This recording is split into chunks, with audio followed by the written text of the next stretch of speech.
3, 2, 1. Here we go!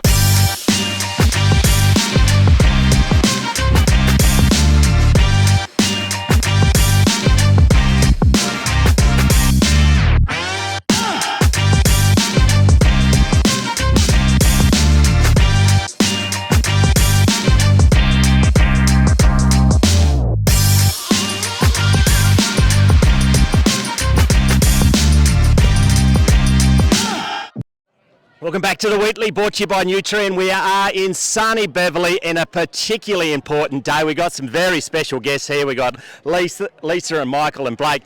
Lisa, Mourach, magnificent start to the league game. How important is today's game to the Beverly community? I think it's very important. I said just seeing the Indigenous shirts the boys are wearing sort of makes you proud. It does, and you designed them. We'll get to the story of that in a minute. Michael, welcome. The smoking ceremony and both clubs which were involved with that today, can you explain the significance and the importance of the smoking spirit, and especially how we how we interact with it? Oh, you grab the smoke sort of in your hand and you rub it all over your body, and through your body, and it cleanses your body all over, and it gets rid of all the bad spirits. And is that something that, as a local bloke, you do often, or is it just for special occasions? Oh, sometimes when we go out bush, we do that. Just put the smoke through our body and wipe it all over. And Blake, you played in the Resis today. Pretty fantastic sight. All the boys getting in the semicircle around the smoke and just all interacting together. It was pretty important. Yeah, I think as a club together, just uniting on the occasion, so it's good to go. And obviously with our inaugural presentation of the Indigenous jumper, it's been really good, so pretty happy with it. It is. We can't let you go without having a look at the green socks. What's going on there, mate? Yeah, so obviously another important part of the week is the sock week, so Save Our Country Kids, just bringing awareness obviously to road safety in that, so yeah, pretty important, and yeah, hence the fluoro, and you would have seen kids around at school doing it Friday, and obviously throughout the weekend, so encouraged and happy to support it. So, hey, pretty big day for the Beverly Football Club, 10-year reunion from 2012, netball and the league. What were you doing 10 years ago?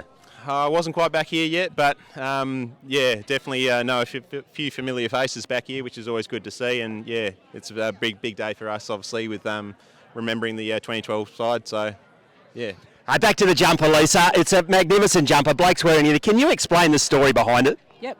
Okay. The red back is just for the Beverly Football Club. Geez, don't the Beverly Footy Club love that red back? They've just been biting us for the last 10 years since you adopted that. Yep. And sort of the back part of it, we've sort of made that as a meeting place and it on the spider. But this... So this one down here, is that the meeting place? And that's the significance of the semicircle at the start of the game? Yeah, so that's, the circle and all that. So that sort of represents sort of home or camp and all that.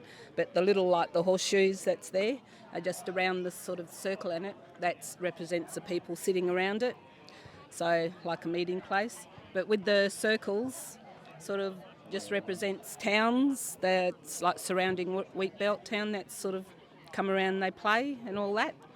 And also on the back part of it, we've got so we've sort of the sash, we sort of represent that sort of the river and all that. But we've also got the animal footprints.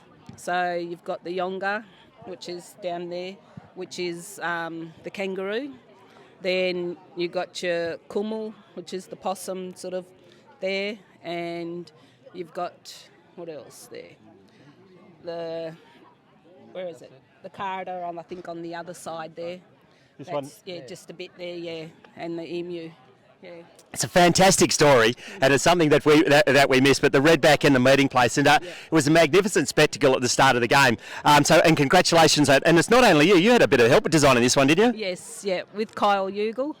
So we're sort of going back and forth with it. So I draw something and say, this okay, he agrees with it. So yeah, just sort of back and forth going with all the designs and all that. So I had a few. How do we know that we get these kind of things right, Michael? What's the important thing? Is it the talking to the other locals? Because I think it's your old man is a very important man in this area. Yeah, I can't remember now. It's sort of more meeting places than anything else, like for families to meet. And the symbolism's not lost in football because we're all coming together on a day like this. Hey, we're going to wrap it up. So we loved hearing sporting stories, Lisa. What's your sporting story? What do you excel at? Sort of basketball, hockey, because I still play with Mum. She still plays. You can play hockey for a long time, even though she was a very young woman, of course, and I'm not going to say otherwise on there. Yeah, she sort of went to a few sort of state hockey vets, and I think they won 2007. They won a gold medal, and then silver. Mum went 2007 and 2010, I think it was. Hey, growing up in Beverly, who were your favourite footballers at the Beverly Footy Club? Yeah, probably watching my uncle when I was younger. Who was? Angus Mourach. Yeah, Gus Mourach. Gus could play a bit, couldn't he? Yes, he could. And I reckon Rooster on my left is going to mention him in a minute as well. Yeah. Hey, some of the other sporting... What's your AFL side? West Coast. And who's your favourite player? Nick Nat. Yeah, of course he is. You'll be glued to the TV. Great to see him back. Yeah, it is good to see him back. I think they miss him.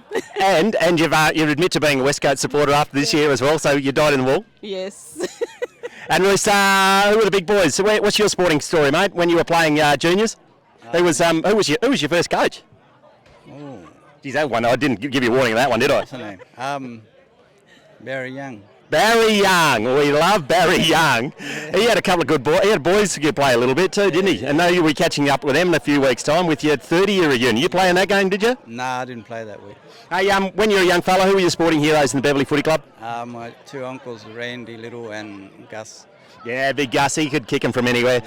Fearsome. I used to play in the back line. I always hamstring early when Gus was around. Hey, tell me, when you were playing, who were the opponents? Who were the ones you liked to play match up against in the Avon Footy Association? Oh, I can't remember now. No worries. Who's your AFL side, mate? Oh, old Eagles. Eagles. Who's your favourite player? Chewy. Shuey. Wow, he was good. I reckon he might be nearly the over. Hey, Blake, we can't go without you. Who was your heroes in Beverly Footy Club? Since I've obviously been here about 7 years, but I can't go past the young Bluey man. Obviously, he's obviously shows how well he can still go at his age, and very impressed with his efforts still. So he keeps me going and keeps me honest. So got to keep playing. It does. 250 games, life member of the Footy Club, a great servant of the Beverly Football Club and the Avon Footy Association. Lisa, Michael, Blake, thanks for joining us today. It's a fantastic effort on behalf of the Beverly community. Pretty close game in the league, and best luck for us here. Yeah, thank you. Thank you. Here we go!